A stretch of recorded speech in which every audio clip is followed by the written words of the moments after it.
दोस्तों,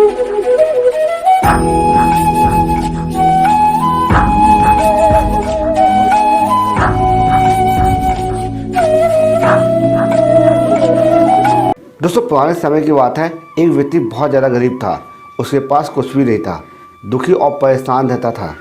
यदि वो गांव के एक विद्वान संत के पास गया और वहां पर जाकर उसने अपनी सारी समस्या बता दी। हाय गाइस, मैं हूं शिव और एक छोटा सा प्रसंग हम सबके लिए। अब संत को उस व्यक्ति के ऊपर दया आ गई।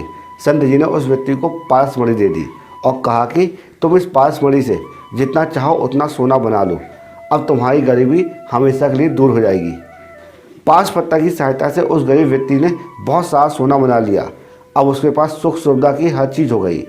अब उसके पास अपार धन था, लेकिन फिर भी वो दुखी रहता था। अब उस व्यक्ति को अपने धन की चिंता होने लगी। कहीं चोरों का डर तो कहीं राजा का डर। इतना धन होने के बावजूद भी वो सुख चैन से जी नहीं पाया था। एक दिन वो पुनः उसी संत के पास फिर से पहुंचा। संत जी ने उस व्यक्ति से कहा कि अब तो तुम्हारी गरीबी दूर हो गई है, अब तो तुम्हारे पास सब कुछ है। उस व्यक्ति ने कहा कि महाराज, आपके आशीर्वाद से मेरे पास बहुत धन है, लेकिन मेरे जीवन में शांति नहीं है।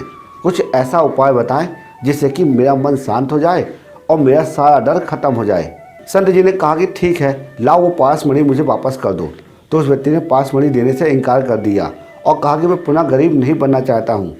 आप मुझे कुछ ऐसा सुख दे दीजिए जो अमीरी और गरीबी में बराबर मिलता रहे और मृत्यु के समय भी कम ना हो।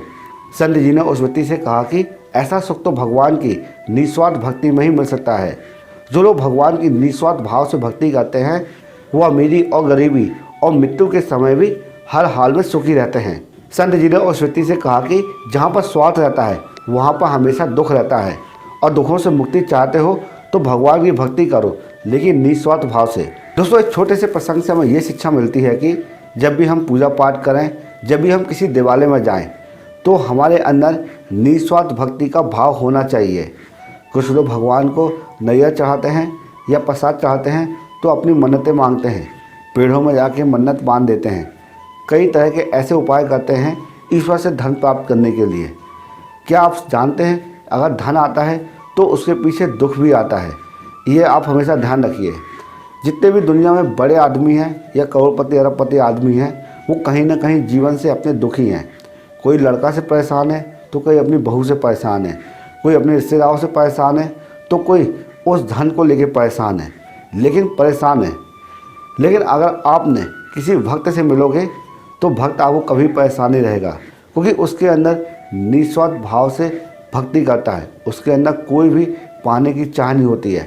जिस व्यक्ति के अंदर पाने की चाह होती है उसको उतना मिल जाता है, लेकिन भक्त जो भक्त होता है, जिसके अंदर निस्वार्थ भक्ति होती है, ईश्वर उसको इतना दे देता है कि उसके अंदर पाने की चाह ऑटोमेटिक ही ख़त्म हो जाती है।